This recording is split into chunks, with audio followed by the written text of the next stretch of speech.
السلام علیکم ورحمۃ اللہ وبرکاتہ۔ مسند احمد کی روایت ہے، حضرت ابو ہریرہ رضی اللہ تعالیٰ عنہ سے روایت ہے،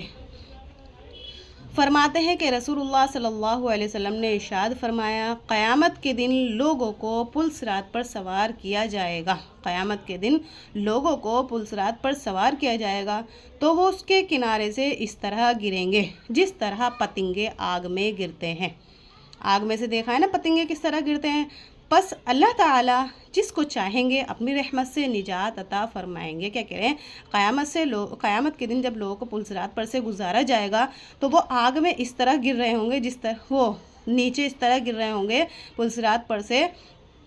جس طریقے سے آگ میں سے پتنگے گرتے ہیں نا، ایک دم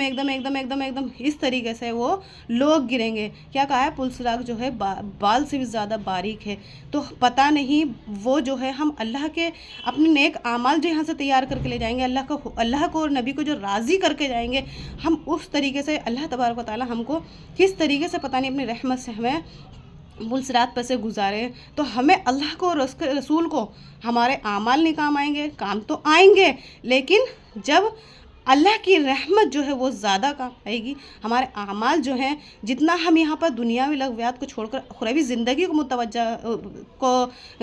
غالب رکھیں گے نا، اتنے ہی زیادہ اللہ تبارک و تعالیٰ اور اللہ کے رسول ہم سے راضی رہے گا۔ اگر اعمال ہمارے کام آئیں گے، اگر ہمارے اللہ نہ کرے اعمال میں کوئی کمی رہ گئی نا، تو اللہ تعالیٰ تو اتنا غفور رحیم ہے کہ اس کی رحمت جو ہے ہمارے کم اعمال کو ڈھانپ لے گی۔ تو ہمیں یہ نہیں کہ ہم ہاتھ پہ ہاتھ رکھ کے بیٹھ جائیں، کچھ نہ کریں کہ ہمارے تو اعمال کام نہیں آئے، نہیں، اعمال ہمارے کام آئیں گے۔ اگر ہمارے اعمال میں نیک اعمال میں کوئی کمی بیشی رہ گئی تو پھر جو ہے اللہ کی رحمت جو ہے وہ ہمارے اس کمی کو ڈھانپ لے گی اور ہمیں پتہ بھی نہیں چلے گا کہ ہمارے کام کیسے کس طریقے سے پورے ہو جائیں گے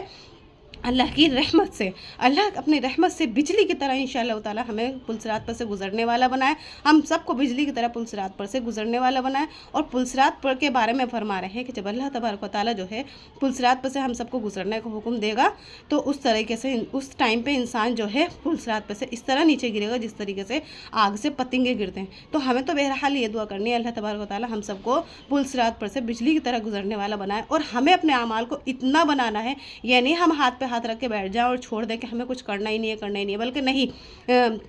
ہمیں اتنے روز مرہ کی زندگی اپنے اللہ کے رسول اور اس کے رسول کو راضی کرنے والی زندگی بنانی ہے، اتنے اعمال کو پختہ بنانا ہے، اتنا پختہ بنانا ہے کہ اللہ اس کے رسول جو ہمیں راضی ہو جائے ہم سے، کہ اگر ہماری کوئی کمی بیشی بھی رہ جائے نعوذ باللہ تو ان کی رحمت جو ہے وہ ہم کو ڈھانپ لے اور انشاءاللہ پل صراط پہ سے بجلی کی طرح ہم سب گزر جائیں۔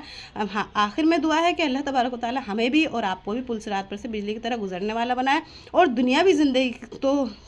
فانی زندگی ہے، وہ تو کیسے بھی گزرے، بس ہمیں دنیاوی زندگی میں بھی ہمیں زیادہ سے زیادہ صبر کرنا ہے، اور انشاءاللہ تعالیٰ اس کو آخرت کی زندگی پر دنیا کی زندگی کو چھوڑ کر ہمیں آخرت کی زندگی کو غالب کرنا ہے، اور آخرت کی زندگی کو اپنا سدھارنا ہے، آخرت کی زندگی کو بنانا ہے دنیا کی زندگی میں۔ تو ہم دنیا میں بھیجے اس لیے گئے ہیں کہ ہم آخرت کی زندگی کو بنا سکیں، اپنا ہمیشہ جو رہنے والا ٹھکانہ نا اسے بنا سکیں، اور اللہ اور اس کے رسول کو راضی کر سکیں۔ تو ہمارا جو ہے اللہ تبارک و تعالیٰ سے یہی دعا رہنی چاہیے کہ اللہ تبارک و تعالیٰ ہم سب کو اپنی رضا میں شامل کر لے، ہم اس کے بن جائیں، وہ ہمارا بن جائے۔ بات بہت لمبی ہو رہی ہے، اس لیے آخر میں اللہ تبارک و تعالیٰ سے دعا ہے کہ اللہ تعالیٰ ہم سب کو کہنے سننے سے زیادہ عمل کی توفیق عطا فرمائے۔ السلام علیکم ورحمۃ اللہ وبرکاتہ۔